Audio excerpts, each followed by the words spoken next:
आज हम एक बहुत ही अहम क्षण पर बात कर रहे हैं, कुरुक्षेत्र युद्ध का आरंभ। जी बिल्कुल, वो पल जब पांडव पक्ष के योद्धाओं ने शंख बजाए। हाँ, हमारे पास भगवत गीता के पहले अध्याय के कुछ श्लोक हैं 15 से 20 तक। रणभेरी और अर्जुन का उद्घोष।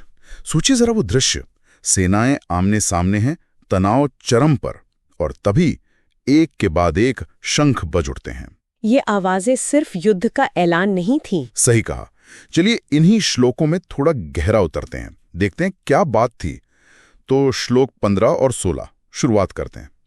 पहले ऋषिकेश मतलब श्री कृष्ण। हाँ, उन्होंने बजाया पांचजन्य। फिर धनंजय अर्जुन, उनका शंख, देवदत्त जी। और भीम कर्मा वृकोदर, उनका था पौंड्र महाशंख। और राजा युधिष्ठिर का अनंत विजय, नकुल का सुघोष। और सहदेव ने मणिपुष्पक। ये मुख्य योद्धा हो गए। हाँ, पर ये सिर्फ नाम नहीं है, है ना?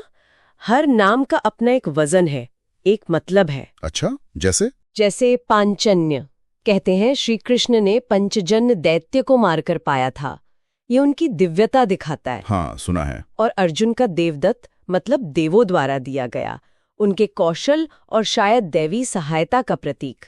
भीम का पौंड्र उनके बल को दर्शाता होगा। तो ये एक तरह से उनकी पहचान, उनके पराक्रम की घोषणा की। बिल्कुल, औपचारिक ऐलान भी और शक्ति प्रदर्शन भी। और ये सिलसिला यही नहीं रुका, अगले श्लोकों में 17 और 18 में और भी नाम हैं। जी, जैसे काशीराज, शिखंडी, धृष्टद्युम्न। हाँ, विराट, सात्यकी, द्रुपद, द्रौपदी के 5 पुत्र, और अभिमन्यु भी, सुभद्रा पुत्र, महाबाहु। यानी लगभग सभी प्रमुख महारथियों ने अपने अपने शंख फूंके एक साथ। हाँ, और सोचिए उस सम्मिलित ध्वनि का असर। श्लोक 19 कहता है, सा घोषो धार्तराष्ट्राणाम हृदयानि व्यदारयत। मतलब उस भयानक तुमुल नाद ने धृतराष्ट्र के पुत्रों यानी कौरवों के दिल दहला दिए। जी, उनके हौसले पस्त कर दिए। और वो आवाज इतनी तेज थी कि नभश्च पृथ्वीम चैव, आकाश और पृथ्वी दोनों गूंज उठे। बाप रे, ये तो सिर्फ आवाज नहीं, ये तो जैसे पहला वार था, मनोवैज्ञानिक। सही कहा, युद्ध शुरू होने से पहले ही मन पर चोट। कल्पना कीजिए उस गूंज की। बिल्कुल, लेकिन इसके ठीक बाद कुछ और होता है। श्लोक 20 में। हाँ, ये बहुत दिलचस्प मोड़ है।